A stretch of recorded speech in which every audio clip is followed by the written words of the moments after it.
The history of elite criminality isn't just a tale of greed. It's a masterclass in strategic evasion. Long before Jeffrey Epstein's private island or offshore trusts, the powerful had already perfected the art of hiding crimes behind oceans, treaties, and borders. From remote exile islands to frozen Siberian wastelands, they discovered that true impunity came not from wealth alone, but from manipulating geography and law itself.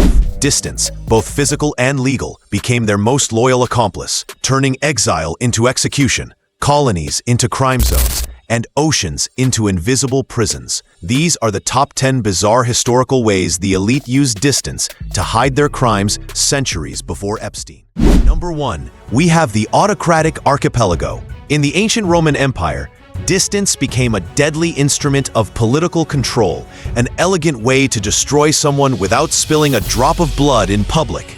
The emperors perfected a strategy known as relegatio in insulum, a legal punishment designed specifically for the elite, which disguised exile as mercy, but was, in truth, a slow, calculated form of psychological execution. Instead of the spectacle of public death, the condemned were quietly sent to distant islands, out of sight, out of history.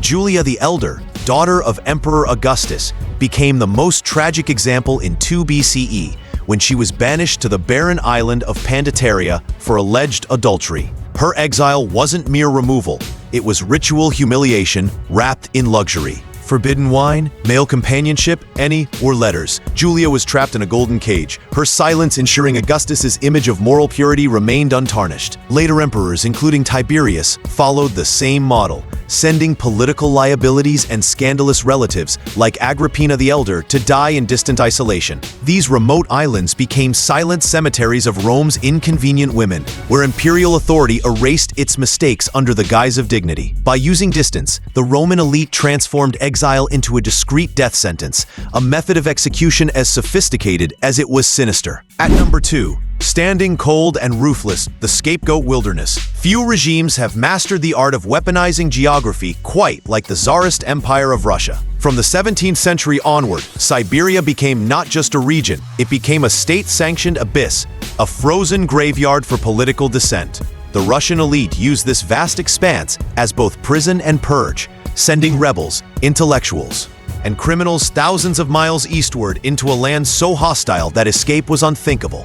For those who ruled from Moscow or St. Petersburg, exile to Siberia was a masterstroke of control. It eliminated threats without the drama of public execution and simultaneously fueled the empire's economic hunger through forced labor in mines, forests, and settlements.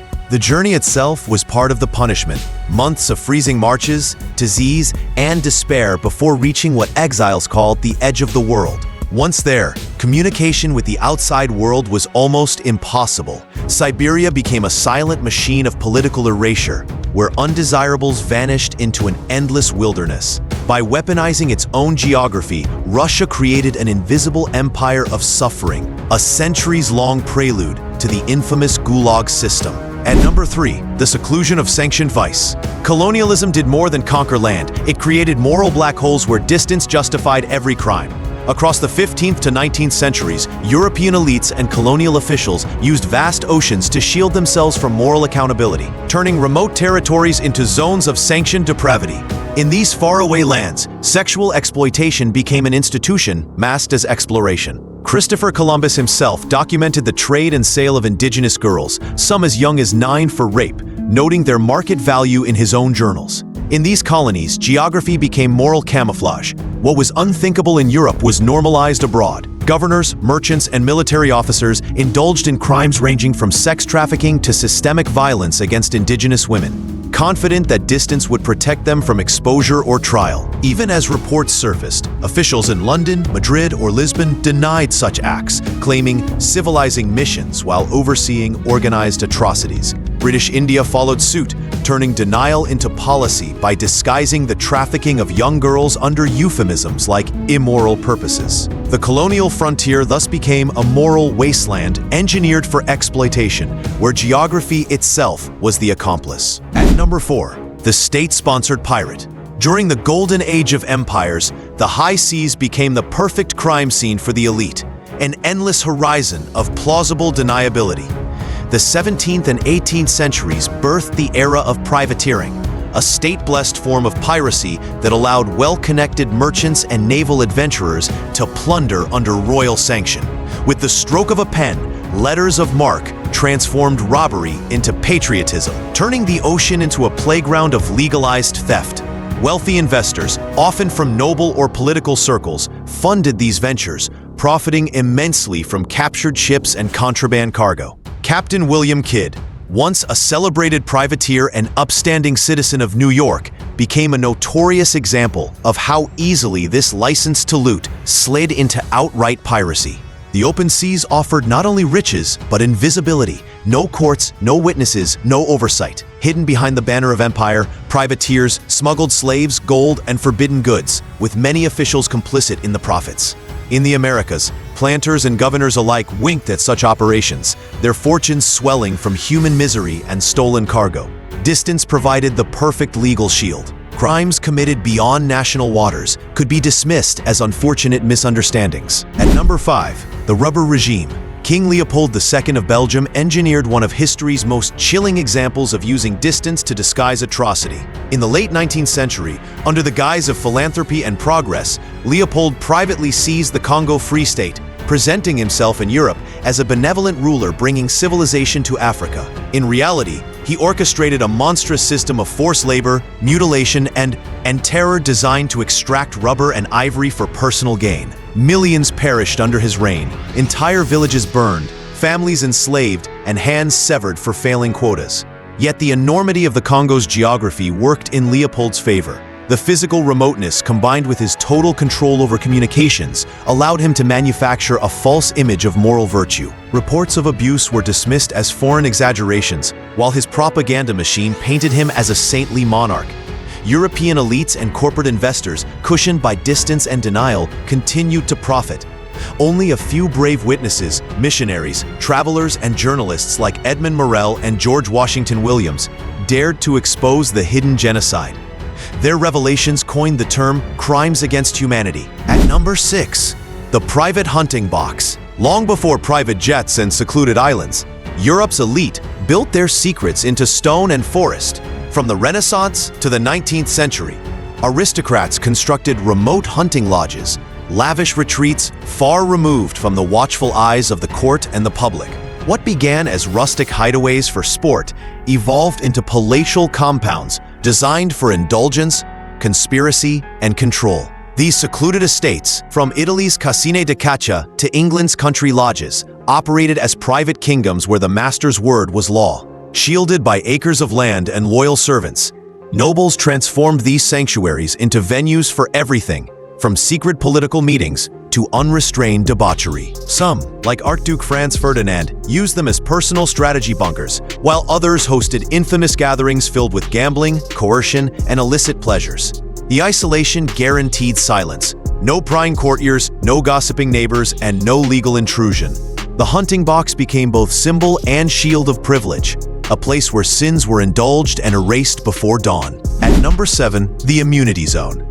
In the 19th century, imperial powers didn't just conquer land, they conquered law itself. The system of extraterritoriality in Asian treaty ports created an unprecedented loophole of elite immunity, allowing foreign residents to live outside the reach of local justice. Imposed through the so-called unequal treaties on nations like China and Japan, this system decreed that Westerners accused of crimes would be tried only under their own national laws, administered thousands of miles away. In bustling ports like Shanghai, entire districts operated as mini-colonies governed by foreign courts, such as the British Supreme Court for China, which functioned as a legal fortress protecting colonial merchants and officials from accountability. Within these zones, vice thrived.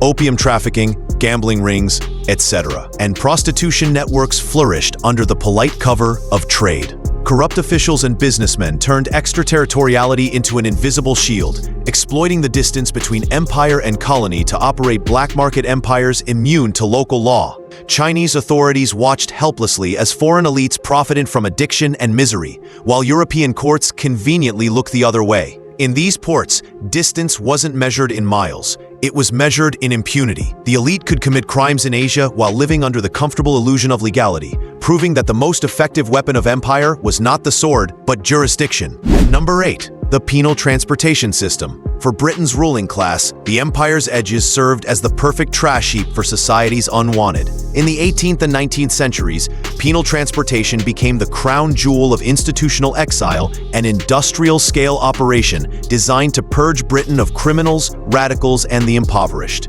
After losing the American colonies, the British turned to Australia, the most remote destination imaginable, dispatching more than 162,000 convicts between 1788 and 1868. Officially, it was a system of reform. In truth, it was social disappearance. Those shipped to the other side of the world were not merely punished, they were erased. Among them were political dissidents, debtors, and witnesses whose presence at home might embarrass the state or expose its hypocrisy. The vast distance guaranteed silence. Once in the colonies, convicts endured brutal labor, isolation, and a near-total severance from family and society. For the elites in London, the voyage's sheer length made the problem and the people cease to exist. It was a chillingly efficient mechanism of control, distance used not just as punishment, but as erasure. In the British imagination, Australia became both a prison and a graveyard of memory, where unwanted lives vanished beyond the horizon to keep the empire's conscience clean. At number 9, silent behind sacred walls behind the cloister, forced confinement in remote convents. During Europe's Renaissance and early modern period, distance didn't always mean oceans or exile, it could mean a wall of stone and silence. The enclosed convent became the aristocrats' secret solution to scandal, a socially acceptable prison disguised as piety. Wealthy families across Italy, Spain, and France routinely consigned troublesome daughters, widows, or illegitimate offspring to these remote convents, ensuring family honor remained untouched. Once inside, these women were cut off from the outside world, their voices erased by vows they never chose. In 16th century Florence, more than a quarter of noble women were locked behind convent gates, some for minor disobedience, others simply to preserve inheritance lines. The convent's isolation made investigation impossible. No outsiders, no gossip, no law. Ironically, some of these walls that were meant to suppress sin became places of forbidden curiosity, secret relationships, and intellectual rebellion, proof that even imprisonment could not fully silence the human spirit. But for the patriarchs who ordered these confinements, the convent was a perfect crime scene, a morally sanctioned vault for hiding the family's flaws. Distance here took on a new form, spiritual geography, where reputation was preserved through holy isolation and invisible suffering. At number 10, the flag state anarchy. The ocean, the planet's last untamed frontier, has long been the elite's ultimate escape route from justice. Under international maritime law, the legal authority over any ship belongs to its flag state, the nation where it's registered. This loophole birthed a global industry of flags of convenience, where wealthy shipowners register their vessels in small countries with minimal regulation or oversight. Historically, it allowed merchants to smuggle contraband and enslaved people under the thin disguise of legality. In modern times, it enables the ultra-rich to operate floating kingdoms, private yachts, and luxury liners where crimes from sexual assault to mysterious disappearances often go unpunished. Jurisdictional confusion between the flag state, the owner's home nation, and the victim's nationality creates a legal fog so thick that prosecution becomes almost impossible. Even law enforcement agencies like the FBI have long struggled to assert authority over crimes committed nowhere.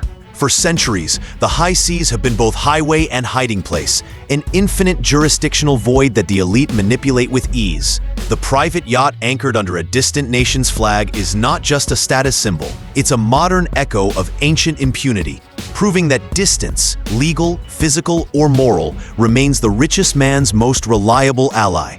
From the exile islands of Rome to the frozen gulags of Siberia and the untouchable treaty ports of Asia, history proves one chilling truth. Distance was never accidental, it was engineered. Whether through geographical denial, jurisdictional isolation, or social sequestration, the elite designed entire systems where oversight was impossible and justice unreachable.